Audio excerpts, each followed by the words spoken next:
r/ask Reddit. What is socially acceptable in the US? That would be horrifying in the UK? When my Brit friends were visiting, they were horrified when the waiter took their credit card to swipe back at the terminal. This made them really uncomfortable. I would be uncomfortable too. I'm FRM Canada and they usually hand us the machine so that we can pay ourselves. German here. Same for us. You never give your credit card to anyone else. If you do and someone steals from you, the bank insurance might actually refuse to pay anything back to you. Saying someone has a lot of spunk. My late cat's name was Spunky. Named her when I was 4 and thought I had made the word up entirely. In the US it was a cute and accurate name for a cat. When I moved to England I just referred to her as Cat. The full name is Catthew. Naming your child Randy. Edit. British people it. Wait. People don't really name their child Randy, do they? Americans. What's wrong with Randy? I'm Irish. But my dad works for an American company and their CEO's name is Randy Horn. We got a good laugh out of that one. Studied psychology A-level and learned about a well-known sleep study by Randy Gardner. No one in the class kept a straight face. Coming from the perspective of a British guy, your style of customer service, not universally, but very commonly, it's way too over the top for us. Nobody here can be ducked with that. USA, service with smile. UK, service with shrug. France, service with a sneer. In Germany you have to apologize to salespeople for bothering them in the store. When someone says, make yourself at home, actually making yourself at home. Wait, no one actually does that, right? People just sit on the couch and maybe grab a cushion. That's all, right? My husband's friend came over one time, uninvited, and immediately used my kitchen sink to give his dog, also uninvited, a bath. A rubber in England is not the same as a rubber in the US. What is a rubber in England? An eraser. I don't know how common it actually is there, but going ducking wild at the cinema during a hugely popular film like Avengers, Endgame or a Star Wars film. There's a bunch of videos on YouTube of the audience reactions to various big franchise films and I don't know how anybody lasts more than a few minutes in that room. When I saw The Force Awakens, like 2 people half-heartedly cheered when the title screen came up and then someone immediately told them to shut the duck up. We follow extreme librarian rules here. Shut the duck up, or you're getting a doing. Oh. I get self-conscious just rustling the bag of popcorn when watching the movie. I can feel everyone getting pissed off at me in the dark. Anything taking over an hour to get to being a short trip. There's an insane amount of Americans that have an hour or more as their daily commute. I live in Texas, recently made a day trip 2.5 there 2.5 back that night. That's pretty normal here. I was in Japan once and there was a vending machine selling beer outside my hotel room. So, being British, I bought a can and went to the elevator where I shared an excruciating couple of minutes with 2 American businessmen. They were horrified at my early day drinking, and I at their willingness to express this. I was in Japan once and there was a vending machine selling beer outside my hotel room. This is already a massive culture shock to Americans in the first place. Just the fact there are vending machines everywhere was a culture shock to me. Walking down a street in Osaka and there must have been a vending machine every 100 feet. I have one that's the other way around. A girlfriend did that hands over the eyes surprise thing and presented me with a little Christmas tree decorated with candy cane. I said, oh, a dinky little Christmas tree. In America dinky means worthless. In the UK it means small and cute. She cried. I had called my mother to back me up on the misunderstanding. Over here saying something is quite good means it's not bad. In the US it's closer to very good. I had a student from the UK say that a chart I made for a lecture was brilliant. It was a compliment. But if he had been American, it would have been a much bigger compliment, especially in an academic context. Making tea in a microwave. Whoa, Americans have walk-in microwaves? Yeah, it's called Florida. As a Brit in the US, this is a fun one. Pharmaceutical adverts on the TV are still weird. To me, the length and frequency of commercial breaks in general on TV is shocking low-hanging fruit. But anything relating to child beauty pageants just makes me feel physically sick. Here's a nice one. taking 20 plus minutes to help a complete stranger who is struggling with something. The amount of times a total stranger has stopped to assist me or someone I know, you all really make my heart melt. Ninja edit because this blew up. 21 to drink alcohol. Insane. And Americans' relationship with booze in general. You all seem to never ever drink ever. Only ever have one glass of wine, one beer. Routinely get absolutely ducked. And there is no middle ground. I've never met so many people who straight up never drink booze as I have here. Anything relating to child beauty pageantry, don't know any Americans who aren't horrified by these either.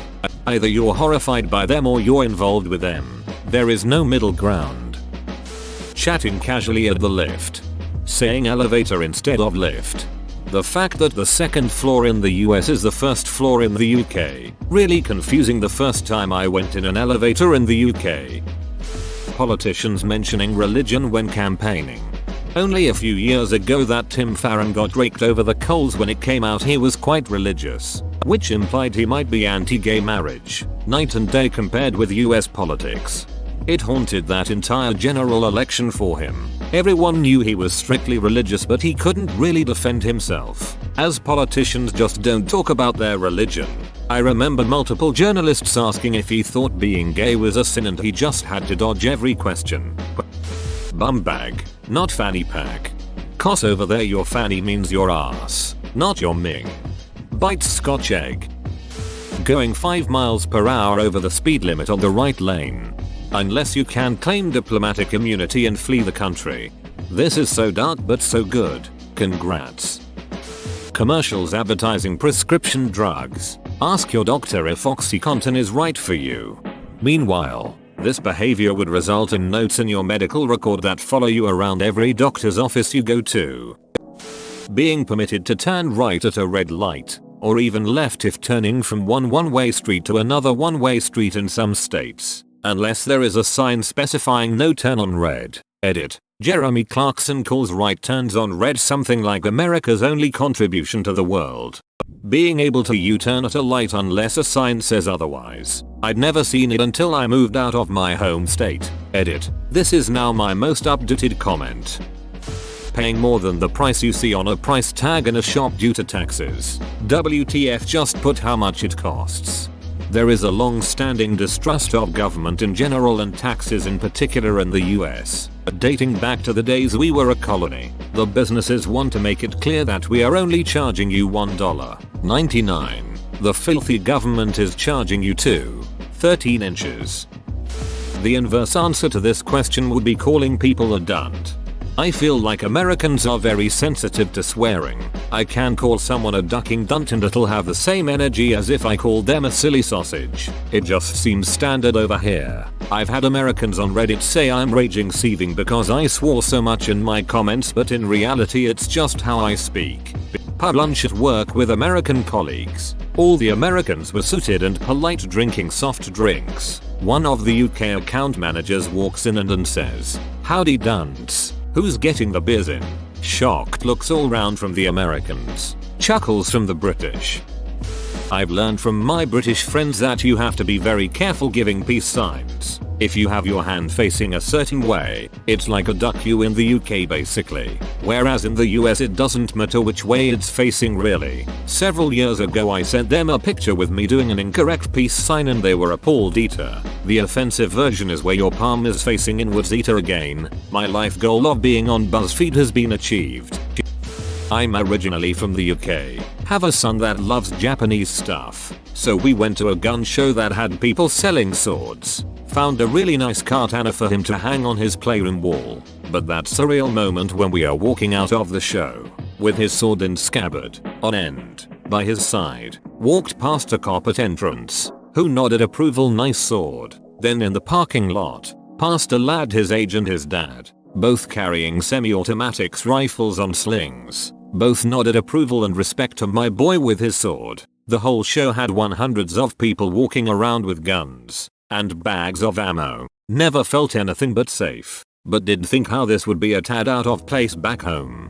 Definitely out of place. One mate of mine bought a novelty umbrella with a sword handle and got stopped by armed police at the train station. My college went into lockdown for a few hours in 2015-2012 because of just such an umbrella. Later that day I saw a shirt that read "I survived the RIT umbrella massacre of 2015-2012. Addressing a stranger as sir. The only person you address with sir in the UK is your teacher. Which is weird because school is the only place we don't use it in America. Your teacher is always Mr., Mrs., Miss, surname. Edit. I am now fully aware that the South had a different experience. You all can stop telling me. I mean, routine circumcision would be the big one. It's pretty rare over here. We quite like our floppy little blankets. We sleep on concrete, eat gravel, and duck with brick dongs. Overworking.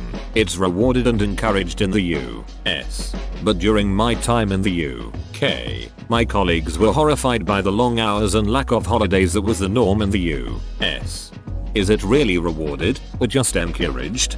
My boss made a comment once about me going to lunch every day with my wife. So it depends on your job, boss, but yeah, way too many people live to work here. My British partner and I, American, were in London, running late to meet our friends. Just as we get to the tube station, I see our train has just pulled in. We haul ass across platform and I yell, "Hold the door." Someone does. We make the train. I don't see a problem. My partner, by contrast, is mortified. This was 4-5 years ago and he is still mortified. Apparently we were meant to just let the train leave without us and wait for the next one. I'm more surprised someone held the door. Too polite to decline. Gaps in bathroom stalls. Maybe not social acceptance, but in the US you can turn right on a red light. No turning left on a red light for us Brits. Open bracket. Most upvoted comment of mine ever. Well done, people. High fructose corn syrup. That's because it has heavy government subsidies. Farmers get millions to grow corn with no market, so it can be converted to HFCS for cheap. Never understood this. The most heavily subsidized crop in the country is being used to make the most unhealthy of all foods. Can't we just pay them to grow something else? I'm sure it's not that simple, but why are we spending all this money just to make everyone unhealthy? Offering full-time employees anything less than 28 days of paid holidays per year. It's not only socially unacceptable, it's illegal. Edit. To clarify, those 28 days include public holidays, Christmas, Easter, etc. Semicolon. So a UK worker's contract might award 20 days paid holiday plus 8 public holidays. It's pretty common to get more though, e.g. 25 days holiday plus 8 days public holidays. 33 days in total. Thank you for the silvers. Good call out. My company only has 7 paid holidays and depending on your position you might have to work those days. I'm a Brit. This year I get 36 days plus 8 bank holidays. Honestly struggle to use it all, lolo. And the company also shuts and pays us for the 3 or 4 days between Christmas and New Year's. When somebody says you should come to their house sometime, actually going by their house sometime. Really wish I knew this one before spending a year in the UK. I did some serious prep on the cultural norms but missed this one. Cue me chatting to someone at a luncheon who says very enthusiastically you should come over for dinner sometime. And me responding I'd love to, would next weekend work? She got super uncomfortable and awkward and just walked away without saying anything. I was left standing there completely confused. How much sugar is added to US food v UK food? Not just that but portion size. Wait, other countries don't sell 36-ounce individual steaks? Looking around someone's house and complimenting things. At Christmas time tons of people go to places they don't even live at to look at the Christmas decorations people have put up in their neighborhood houses. Sometimes there is lines of like 30 cars going through a neighborhood just to look at people's houses. Yep. There's a street in my town called Candy Cane Lane and its residents go all out with their Christmas decorations. Come December the neighborhood is packed with cars and pedestrians slowly cruising through looking at the displays. Edit. Holy crap. So today I learned that Candy Cane Lane is a very common street name in the US. For what it's worth, I live in a town in Northern California. Edit 2. Also I learned that there are a number of them in Northern California. It's Vacaville. Whoa, you made it to the end? You're a ducking beast. I'll cut you a deal. Smash like and subscribe for more curated content, bruh. It's free and that's a great price.